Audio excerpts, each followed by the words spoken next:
ነፃነትን ተንከባከቧት እናም እውነት ራሷን ትጠብቃለች። ከፕሮፌሰር ሪቻርድ ሮርቲ መጽሐፍ የተቀዳ። የጅብ እርሻ። የጅብ እርሻ ምን ማለት ይሆን? በእርግጥ ቃሉን የሰማሁት ድንገት ነው። ገጠመኝን ላካፍላችሁ። እንደ ወትሮዬ ሁሉ በአንዱ ቀን ወደ 6 ኪሎ ለመጓዝ ፒያሳ ከሚገኘው የጥንት የጧቱ ሲኒማ ኢትዮጵያ በር ላይ ወደ ቅድስተ ማርያም የሚሄድ ታክሲ ላይ ተሳፈርኩ። አንድ በእድሜያቸው ጠና ያሉ ሽማግሌ ሰው ከጎኔ ባለው ባዶ መቀመጫ ላይ ተቀመጡ። የሽማግሌው አካላዊ ቁመና ረጅምና ግዙፍ ነው። ወታደራዊ ቁመና እንዳላቸው መመልከት ይቻላል። እንደ ዋዛም ጨዋታ ጀመርን። በመሃሉም እንዲህ አሉኝ። አብዛኛውን ጊዜ ታክሲ ውስጥ 5ና 10 ሳንቲም ሲያስቀሩብኝ መልስ ስጡኝ ብዬ አልጠይቅም። ከክብሬ በታች መስሎ ስለሚሰማኝ ነው። የዘመኑ ወጣት ግን ለትንሽ ሳንቲም ሲል ለድብድብ ሁሉ ሲጋበዝ አየዋለሁ። ባሉት ነገር መስማማቴን በፈገግታ ገልጬላቸው ጨዋታችንን ቀጠልን። እግረ መንገዳቸውንም የክብር ዘበኛ አባል እንደነበሩ በኩራት ነገሩኝ። አስከተሉናም መንግስቱ ንዋይን ያኔ በግርግሩ ጊዜ ሳናውቅ አሳስረን ምን ያደርጋል የጅብ እርሻ የሚል ቃል ተናገሩ። ሆኖም በየመሃሉ ቃሉን ደጋገሙት። የጅብ እርሻ። ይህን ቃል ሰምቼው ስለማላውቅ ምን ማለት እንደሆነ ለማወቅ ጓጓሁ። ሽማግሌው እኔ ከምወርድበት ሳልደርስ ቀድመው ወረዱ። ምንም እንኳን ወደምሄድበት ቦታ ባልደርስም ከእርሳቸው ጋር ጥቂት የመጫወት እድሉ እንዳያመልጠኝ ስላልፈለግኩ ተከትያቸው ወረድኩ። ምንም እንኳን ወደምሄድበት ቦታ ባልደርስም ከእርሳቸው ጋር ጥቂት የመጫወት እድል እንዲያመልጠኝ ስላልፈለግኩ ተከትያቸው ወረድኩ። እናም በጭውውታችን መሃል ይችን የጅብ እርሻ የምትለውን ቃል ምንድን ነች ብዬ ጠየኳቸው። እርሳቸውን ፈገግ አሉና ጅብ አያርስም፣ ካረሰ ግን እስኪያድግ አይጠብቅም፣ ገና በቡቃያው ይበለዋል ሲሉ የጅብ እርሻ ማለት ምን ማለት እንደሆነ አስረዱኝ። እኔም በአንድ በኩል የኢህአዴግን አካሄድ፣ በሌላ በኩል በተቃዋሚ ፓርቲዎች መካከል የሚካሄደውን ሁኔታ ሊያስረዳልኝ ሊገልጽልኝ የሚችል ሀሳባዊ ተምሳሌት በማግኘቴ በጣም ደስ ብሎኝ ተሰነባበትን። በዚህ የ20 ዓመት የስልጣን ዘመኑ ኢህአዴግ አልፎ አልፎ ብሩህ የሆኑ ጅማሬዎችን ወይንም የዲሞክራሲ ተክሎች የነበሩት ቢሆንም ሆኖም ግን ብዙዎቹ ፕሮግራሞች ገቢራዊ ሳይሆኑ በእንጭጩ ተበልተዋል። ትልቅ ደረጃ ይደርሳሉ የተባሉና ውጤት ያስመዘገቡ ተቃዋሚ ኃይሎችም ቢሆኑ ከውስጥ በተነሳ ሽኩቻ ተበልተዋል። የዚህ ጽሑፍ ዋነኛ ዓላማ በፖለቲካ ነጻነት፣ በህግና በፍትህ መካከል ያለውን ግንኙነት በትንሹ ከዳሰስም በኋላ የተጀመሩትን ራዕዮች እንዴት ግባቸውን ሳይመቱ እንደተቀጩ ለማሳየት ነው። ፖለቲካ በይዘቱ በሶስት ማህበራዊ መዋቅሮች መካከል በሚደረግ የትግል ውጤት ነው።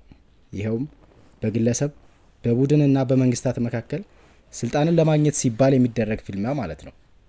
በሌላ በኩል ትግሉ በመብት፣ በጭቆና፣ በነጻነትና በኃይል፣ በነጻነትና በእኩልነት እንዲሁም በሀሳብና በጉልበት መካከል ያለ ተቃርኖ ስለሚሆን ሽኩቻው ሁል ጊዜም ለግል ጥቅም ብቻ ሳይሆን የሀገርንም ጥቅም ታሳቢ አድርገው በተነሱ ተፋላሚዎች መካከል የሚካሄድ ሂደት መሆኑን መረዳት ይኖርብናል። የማንኛውም ፖለቲካ ስርዓት ሙሉ በሙሉ ዴሞክራሲን እውን ለማድረግ ስለማይችል የፖለቲካ ሀልዮት በይዘቱ ላለበት ስርዓት ሂሳዊና ተች እንዲሆን ይገደዳል። በአንጻሩም አቃፊና ደጋፊ የሆነ የፖለቲካ ንድፈ ሀሳብ ፖለቲካዊ ብቻ ይሆንና ኃላፊነት መሆኑ ይከስማል። ፖለቲካዊ ብቻ ይሆንና ሀልዮት መሆኑ ይከስማል። ይሄ ነጥብ በተለይ በኢትዮጵያ ሁኔታ ተገቢ ስፍራ አለው ብዬ ስለማምን በዚህ መጣጥፍ ላይ የማሰፍረው ሀሳብ ሂሳዊና ተቺ መሆኑን ከወዲሁ ማሳወቅ እፈልጋለሁ። ነጻነትን በሚመለከት አብይ የሆነውን ሀሳብ በአንድና በሁለት ቃላት ብናስቀምጥ ነጻነት ማለት ማንኛውም ገደብ የለሽ ክዋኔ ወይም አብሰንስ ኦፍ ሬስትሬንትስ ሲኖር ማለት ነው። ሆኖም ግን ይሄ ነጻነት ፍጹማዊ ሳይሆን በተወሰነ መልኩ የአንጻራዊነት መልክ አለው። በአንድ ማህበረሰብ ውስጥ መብትን በሚመለከት ጎልቶ የሚታየው ጫና የሚመነጨው ከመንግስት ነው። ቢሆንም መንግስት እንደ አንድ የፖለቲካ የዜጎችን መብት በተወሰነ መልኩ ሊገታው ይችላል እንጂ ጨርሶ ሊደመስሰው አይችልም። የመንግስት ጫናም ሆነ ጣልቃ ገብነት ህግን ተንተርሶ ወይንም ህጉ የሚጠይቀውን መስፈርት አሟልቶ ሲገኝ ብቻ እንጂ እንደዚሁ በዘፈቀደ መብት እንዲፈታተን አይችልም። በዴሞክራሲያዊ ስርዓት ውስጥ ያሉ ማህበረሰቦች ምን ጊዜም ቢሆን የሚከተሉትን 4 ነጥቦች የነጻነት አውድ ተጋሪዎች ናቸው። እነዚህም አንደኛ የፖለቲካ ነጻነት፣ ሁለተኛ ህጋዊ ነጻነት፣ ሶስተኛ ግለሰባዊ ነጻነት፣ አራተኛ ተቋማዊ ነጻነት ናቸው። ከላይ ለመጥቀስ እንደተሞከረው የፖለቲካዊና ህጋዊ ነጻነት ሁኔታን ለመረዳት በቅርቡ ወዳለፍነው 2 የፖለቲካ ስርዓቶች መለስ ብለን ማለትም ከዘውዳዊ አገዛዝና ከሶሻሊስት ስርዓቱ ጋር ትንሽ ንጽጽር እናድርግ። ዘውዳዊ አገዛዝና ህግ። እንደ እውቁ የእንግሊዝ 17ኛው የዘመን ፈላስፋ ጆን ሉክ አስተምሮት የሰው ልጅ ሲቪል ማህበረሰብ ከማቋቋሙ በፊት ተፈጥሯዊ ማህበረሰብ ውስጥ ይኖር ነበር። ሆኖም ግን በተፈጥሮ የተገኘው የማህበረሰብ አደረጃጀት ሰው አመቺ ሆኖ ስላላገኘው ወደ ሲቪል ማህበረሰብ ተሸጋግሯል። ሎክ ለዚህም ሽግግር አብይ የሆነው ምክንያት የሚለው ህግንና ዳኝነትን በሚመለከት ዙሪያ ነው። እንደ እርሱ አቀራረብ ፍትህ እንዲገኝ ከተፈለገ በሰዎች መካከል ያለን ጭቅጭቅ ነፃ በሆነ ዳኛ መበየን አለበት ብሎ ስለሚያምን ሲቪል ማህበረሰብ ሲቋቋም ገለልተኛ የሆነ የዳኝነት እርከን አብሮ መቋቋም እንዳለበት አሳስቧል። ከእርሱ አስተምህሮ ስንነሳ የዘውዳዊ አገዛዝ ስርዓት ከተፈጥሯዊ አደረጃጀት የተሻገርነውን የግለሰቦች በራስ ጉዳይ ዳኛ ከመሆን ያልተላቀቀ ስለሚሆን ሲቪል ማህበረሰብ የተቋቋመበትን ዋነኛ የሚጻረር ሆኖ እናገኘዋለን። በመሆኑም ይህንን ቅራኔ ለመቅረፍ በሎክ ሀሳብ ዘውዳዊ አገዛዙ ወደ ህገ መንግስታዊ የዘውድ አገዛዝ ወይንም ህገ መንግስታዊ የስልጣን ክፍፍል አደረጃጀት መዋቅር መሸጋገር ይገባዋል። ከዚህ አስተምሮት አንድ ወሳኝ የሆነ መርህ እናገኛለን። ይኸውም ማንም ግለሰብ ወይም ቡድን መንግስት በራሱ ጉዳይ ላይ ራሱ ዳኛ መሆን አይችልም። ይሄ ብሂል በአውሮፓውያኑ ብቻ ሳይሆን በእኛም ሀገር ያለ ህግ አመለካከት ነው። ወደ የዘውዳዊ ስርዓት ስንመለስ በዚህ መርህ አኳያ ዋናው ችግር ንጉሰ ነገስቱ በራሱ ጉዳይ ላይ ራሱ ዳኛ መሆኑ ነው። እንግዲህ ከዚህ ስንነሳ የቀድሞው ዘውዳዊ ስርዓት የራስን ጉዳይ በራስ የመወሰን የህግ አካሄድ አሁን ካለንበት የፍትህ ስርዓት ጋር ስናነጻጽር በዚህ ጥያቄ ዙሪያ የአሁኑ የፍትህ ስርዓት ይህንን ሽግግር ተሻግሮታል ወይ ብለን መጠየቁ ተገቢ ይሆናል። እኔ እንደምረዳው የተጠናከረ የፍትህ አካል በሌለበት ሁኔታ መንግስት በራሱ ጉዳይ ላይ የራሱ ዳኛ መሆኑ አይቀሬ ነው። የሶሻሊስት ስርዓትና ህግ። ሶሻሊስት ስርዓት ከግለሰብ ህጋዊ መብት ይልቅ ወደ ማህበረሰብ ጥቅል መብት ስለማያደላ ብዙሃኑ እስከተጠቀመ ድረስ እነ መብት፣ ነጻነት የመሳሰሉት ወደ ጎን ይገፈተራሉ። በሶሻሊስት ስርዓት ለሰው ልጅ እጅግ አስፈላጊ ናቸው ከሚባሉት እሴቶች መካከል እኩልነትን ብቻ በዋነኝነት በማቀንቀን ግለሰቡ ላይ የፖለቲካና ህጋዊ ጥሰት ያራምዳል። በህግ አኳያ ስናየው ዋናው የሶሻሊስት ድክመት ወይም ግድፈት ከሀ አንስቶ ለለ ያለ ሀ ፍቃድ መስጠት ትክክል አይደለም የሚለውን ህጋዊ መርህ መጣሱ ነው። አሁን በቅርቡ በመሬት ሊዝ ላይ ያለውን ጭቅጭቅ እንደ ምሳሌ ብንወስድ የኢህአዴግ ሹመኞች ሊዙ ለምን እንደሚያስፈልግ ከሚያቀርቡት ክርክር መካከል አንደኛው መሬቱን ወስደን የጋራ መኖሪያ ቤት ለሰፊውና ለጭቁኑ ህዝብ እንሰራለን የሚለው ነው። ይህንን የሚቃወሙትም ጥቂት ተጠቃሚዎች ብቻ ወይንም ኪራይ ሰብሳቢዎች ናቸው ሲሉ ይደመጣሉ። ይህ አካሄድ በአንድ ቴሌቪዥን ክርክር ላይ የኢዴፓው ተወካይ አቶ ሞሼ ሰሙ አዲሱ የሊዝ አዋጅ መንግስትን ወደ መሬት ማከፋፈል እየወሰደው እንደሆነ ይጠቁማል ሲሉ የገለጹት ሀሳብ ያለበትን ሁኔታ በደንብ ይገልጿል የሚል እምነት አለኝ። ከላይ ከተጠቀሱት ሁለት ንድፈ ሀሳቦች በመነሳት የኢህአዴግ የህግ ስርዓት ከዘውዳዊ አገዛዝና ከሶሻሊስት ስርዓት የወረሳቸው ወይንም ያልተሻገራቸው ሁለት የህግ ግድፈቶች አሉ የሚል እምነት አለኝ። ይኸውም በራሱ ጉዳይ የራሱ ዳኛ መሆንና ከአንድ አንስቶ ለአንደኛው ተበድሏል ወይም ተጨቁኗል በማለት ያለ ፈቃድ ማከፋፈል የሚሉት ናቸው። ሲጠቃለል ኢህአዴግ ካለፈው የዘውዳዊ ስርዓትና የሶሻሊስት ስርዓት ያልተላቀቃቸው ግድፈቶች አሉበት ማለት እንችላለን። ኢህአዴግና የአንድ ወጥነት ፍልስፍና። ሞኒዝም በጥቅሉ ሲታይ በማህበረሰብ ውስጥ የሚከሰቱ ጉዳዮች ወደ ጥያቄና መልስ እርከን በማውረድ ምንጊዜም አንድ መልክ የያዘ ጥያቄና አንድ መልክ የያዘ መልስ አለ ብሎ ያምናል።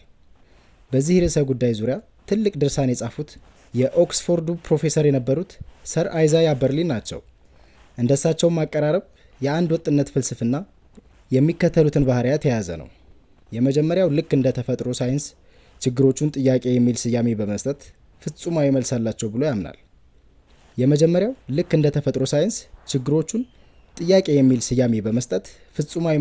ብሎ ያምናል። ሁለተኛው ለእነዚህም ጥያቄዎች የሚሰጠው መልስ ብቸኛና ማህበረሰቡ በግልጽ የሚያያቸው ናቸው ብሎ ያምናል። ሶስተኛ በሚቀርቡት መልሶች መካከል ምንጊዜም ቅራኔ ሊኖር አይችልም የሚል እምነት አለው። እንደ ፕሮፌሰር በርሊን አገላለጽ የሞኒዝም ፍልስፍና መሰረቱ ከዘመኑ አብርሆት ወይንም ብርሃነ ህሊና ከሚባለው የመነጨ ሲሆን በተለይ በከፍተኛ ደረጃ ተቀብለው ያስተጋቡት የ20ኛው ክፍለ ዘመን ሶሻሊስቶች ናቸው። በመሆኑም የዚህ አንድ ወጥነት ፍልስፍና ሁለት አበይት የሆኑ ችግሮች አሉት። አንደኛው ከላይ እንዳልነው ለአንድ ጥያቄ አንድ መልስ አለው ብሎ ስለሚቀበል ሌላ አይነት አመለካከት፣ አቀራረብ ወይም የመፍትሄ ሀሳብን አያስተናግዱም። ለምሳሌ የቤት እጥረት ካልክ ኮንዶሚኒየም፣ መሬት ካልክ ሊዝ፣ የብሔር እኩልነት ካልክ ፌዴራሊዝም፣ ክህሎት ካልክ ስልጠና ወዘተ። በተጨማሪም እነኛ አንድ ወጥ መልሶች እርስ በርሳቸው ወይም ከሌላ እሴት ጋራ ግጭት ሊኖራቸው ይችላል የሚል እምነት የላቸውም። በመሆኑም በነጻነትና በእኩልነት፣ በስልጠናና በትምህርት፣ በቁጥርና በጥራት ወዘተ መካከል ያለውን ቅራኔ አይመለከቱም። እንደ ደረቅ የተፈጥሮ ሳይንስ አንድ ጥያቄ ጠይቆ እዛው እርግጥ ያለ መልስ የሚገኝበት ሳይሆን በውይይትና በምይይጥ ተያይዞ የሚዘልቅ ሂደት ነው። ካቀረበው መፍትሄ ውጪ ሌላ አማራጭ ለማስተናገድ ስለማይሞክር ሞኒዝም በተፈጥሮ ዲሞክራሲያዊ አካሄድን ያዘለ ነው እንላለን። በሌላ በኩል ሁለተኛው የሞኒዝም ችግር ስናየው በአንድ ማህበረሰብ ውስጥ የተለያዩ በጎ እሴቶች ቢኖሩም መንግስት ግን ሁሉንም በጠቅላላ ቋጠሮ ውስጥ ከቶ በተመሳሳይ መልኩ አንድ ወጥ በሆነ ፖለቲካዊ አተያይ እንዲመራና መፍትሄውም ለሁሉም አንድ ወጥ የሆነ መልስ ብቻ እንዳላቸው አድርጎ የማቅረብ አባዜ ነው። የፍትህ አካላት፣ የትምህርት ተቋማት፣ የመብት ተከራካሪ ቡድኖች በራሳቸው ያለማንም ጣልቃ ገብነት ለማህበረሰብ የሚሰጡት ፋይዳ ያለው አገልግሎት ብቻውን ተቀዳሚ ዓላማ ቢሆንም ለሚፈለገው ልማት በተዘዋዋሪ የሚያበረከቱት አስተዋጽኦ በዚህ ረገድ ነፃ ከሆኑ ከፍተኛ ነው የሚሆነው። ነገር ግን እነዚህ ነፃ ተቋማት በአንድነት ተጨፍልቀው ስራቸውን ሁሉ ወጥ ወደ ሆነው ማህበረሰባዊ ጥያቄ ለመመለስ ብቻ ከሄድን የታለመላቸውን ተልዕኮ ሊወጡ አይችሉም። የፍትህና የትምህርትን ጉዳይ እንደ ምሳሌነት ብንወስድ የፍትህ ተቋም በራሱ ፍትሃዊ ግብና በጎ እሴት ያለው እንደሆነ መሆኑ ይቀርና ተቋሙና ዳኞቹ የልማት ተልዕኮ ማቀፍ እንዳለባቸው ሲያደርጉ በዋነኝነት የተመሰረቱበትን ዓላማ ይጥሳሉ የሚል አመለካከት አለኝ። ትምህርትም ቢሆን በራሱ ትልቅ ጉዳይ መሆኑ ይቀርና ግቡ የሚመዘነው በሚያመርተውና የገበያውን ፍላጎት ለማርካት በሚለው መመዘኛ ከሆነ ችግር ያመጣል። ለማጠቃለል አሁን ያለውን የኢትዮጵያ የህግ የፖለቲካና የነጻነት ድባብ ላጤነ ሰው በከፊል የሚከተሉት 3 ድምዳሜዎች ላይ መድረሱ አይቀሬ ነው። ማንም ሰው በህግ ተጠያቂ ሲሆን የተቋቋመው ፍርድ ቤት ጥፋተኛ ሆኖ እስካላገኘው ድረስ በዛች የእስራት ዘመን ወይም ከውጭ ሆኖ ሲከራከር የመጨረሻ የፍርድ ቤቱ ቃል እስከሚደርስ ድረስ ሰውየው ንጹህ ነው የሚል ግምት ለተከሳሹ ይሰጣል። ይሄ ግምት አንዳንድ የመንግስቱ ሹመኞች እንደሚከራከሩት መንግስትን አይጨምርም። የፍርዱ ሂደት እስከሚያልቅ የዜጎችን መብት ለመጠበቅ እንጂ በመንግስት የቀረበውን ውንጀላ ልክ ነው ለማለት አይደለም። ሁለተኛ፣ የገዢውን ፓርቲ የአሰራር ዘይቤ በምናይበት ጊዜ በአብዛኛው ዴሞክራቲክ ገጽታ ለማንጸባረቅ የሚከውኗቸው ድርጊቶች ልማዳዊ ናቸው። እንደ ምሳሌም ብንወስድ ከወረዳ እስከ ዞን የሚካሄዱ ስብሰባዎች የዴሞክራቲክ መልክ ቢይዙም እውነተኛ የሆነ ውይይቶች ሲካሄዱ አይታይም። እንዲሁም በየስብሰባዎቹ ድባብ በግልጽ ማየት የሚቻለው። ሶስተኛና የመጨረሻው የገዢው ፓርቲ በመንግስትና በሲቪል ማህበረሰብ መሀል ምንም አይነት ልዩነት አለ ብሎ ስለማያምን ከሃይማኖታዊ ተቋም እስከ ዓለማዊ የሆኑ ስብስቦችን የማካተትና የመዋጥ ወይንም የጅብ እርሻ አባዜ በእጅጉ ተጸናውቶታል።